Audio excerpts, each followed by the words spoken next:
Are you sure you want to do this? It's not what I want. It's what Honor demands. So much of that scene is about what happens beforehand and building up the tension between Sansa and Arya in the earlier episodes of the season where you really believe that one will potentially kill the other. It's one of the benefits of working on a show like this where over the years so many beloved characters have been killed and so many characters make decisions you wish they hadn't, that you can believe that Sansa might conspire against Arya or that Arya might decide that Sansa has betrayed the family and deserves to die. Knowing that you're aiming at that, it really helped in the writing of it because your only goal in those scenes is to build towards what feels like a real rift between them in a way that makes it extremely fraught when you get into that room with them at the end. How do you answer these charges, Lord Baelish? I was actually very interested and excited to see what Aiden would do with that moment because it's a moment he's never been in before. He's imagined every conceivable eventuality except this one. Lady Sansa, forgive me. I'm a bit confused. Whatever you want to say about Littlefinger, and he's clearly a sociopath amongst other things, he does have strong feelings towards Sansa. They're not necessarily healthy, appropriate feelings, but they are feelings towards her. And so I think he has a hard time believing that she'll be able to do this. Sansa, please. I'm a slow learner, but I learn. Unfortunately for him, he's trained her too well, and she's not about to be swayed by his tears or his pleas.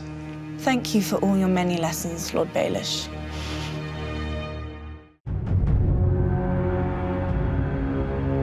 You have 60 plus hours at this point of main characters who you hopefully are really invested in. It was a challenge because there are so many different ways it could go. But the fact that it was centered around the effort to persuade Cersei to stand down and to accept a truce, that gave it a spine. This isn't about living in harmony. It's just about living. There's so many different interconnections between all these people. The Hound mountain scene was one we felt we needed to highlight. Remember me? Just as Euron's not a person who's going to wait his turn, the Hound is not somebody who's going to let this person or thing or whatever he is now walk by him unchallenged, given who the mountain is to him and has been to him in his life. You know who's coming for you. You've always known. One of the themes of the season, that characters might be skeptics about religion and the supernatural, but once they confront it face to decomposing face, it's really hard to deny it anymore.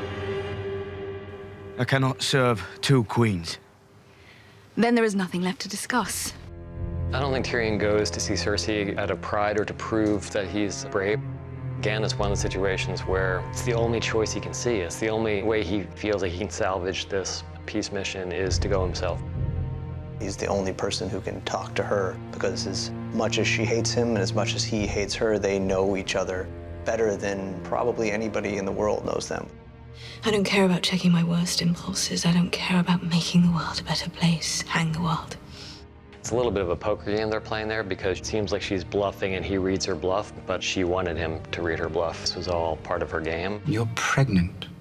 Cersei's become quite good at playing this game. She wasn't in power, but she was on the edges of power, and she learned how to operate in that environment. And she plays Tyrion pretty beautifully here. The darkness is coming for us all. We'll face it together. We were in that dragon pit for many, many days. It's a deceptively difficult thing to shoot because there's so many different moments between different people and they need to be shot that way. Otherwise, it doesn't feel like anybody's looking at the person they're supposed to be looking at or playing off the person they're supposed to be playing off. We both saw what just happened. This goes beyond houses and honor and oaths. It's an interesting moment for Brienne because Brienne is so defined by loyalty, but this goes beyond that. Talk to the Queen. Jaime is chosen to side with his sister. She is unequivocally bad. Everyone knows this, including Jaime. She's just trying to get him to see beyond that. And tell her what? I think that's certainly on Jaime's mind, but then the final straw is when he realizes that this was all a scam. I always knew you were the stupidest Lannister. I think seeing the truth of what's in the North, it meant one thing to Jaime and it meant something else to Cersei. They both acknowledge the truth of it. They're both smart enough to realize what it means, but she is still seeing it from a cold, strategic standpoint, and he's seeing it from a position more of existential survival for everyone. This isn't about noble houses. This is about the living and the dead. And I intend to stay amongst the living. It's one thing to say, okay, Cersei played a trick on her enemies, but she didn't confide in him. So he's realizing that his loyalty to her is not reflected in her loyalty to him. No one walks away from me. I think that absolutely is what informs his decision to leave King's Landing. I don't believe you.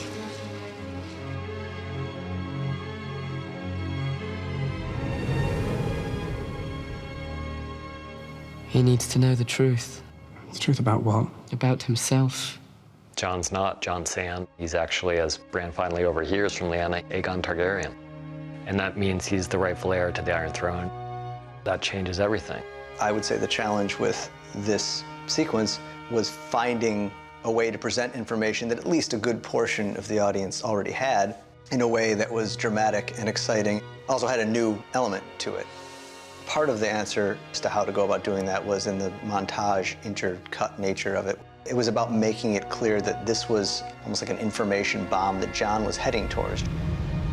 Robert's rebellion was built on a lie. The only way to really emphasize that was to tie those two worlds together cinematically and to have Bran actually narrating these facts over the footage of Jon and of Dany. He's the heir to the Iron Throne. Just as we're seeing these two people come together, we're hearing the information that will inevitably, if not tear them apart, at least cause real problems in their relationship. And she's his aunt.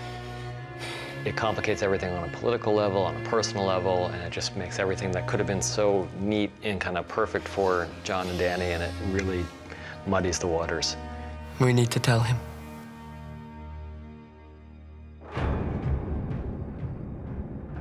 We tried to contrast the various season endings so that they don't feel too similar. So last season we had a pretty triumphant ending with Dany finally sailing west towards Westeros. This one is definitely much more horrific.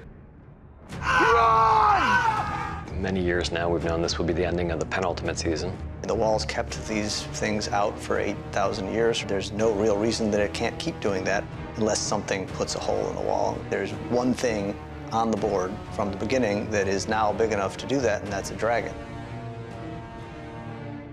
It just started to suggest itself as a logical way forward. We write, and then the wall comes tumbling down, and it's really easy to type those words on. It's really hard for them to make it look good. It needed to be a thing you go out of the season on.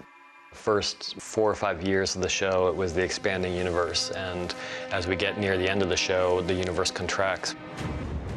Characters are going to a place that they never have before, quite literally in some cases, but also just in a larger sense where they're facing the conflicts they know will decide their fates. The lone wolf dies, but the pack survives.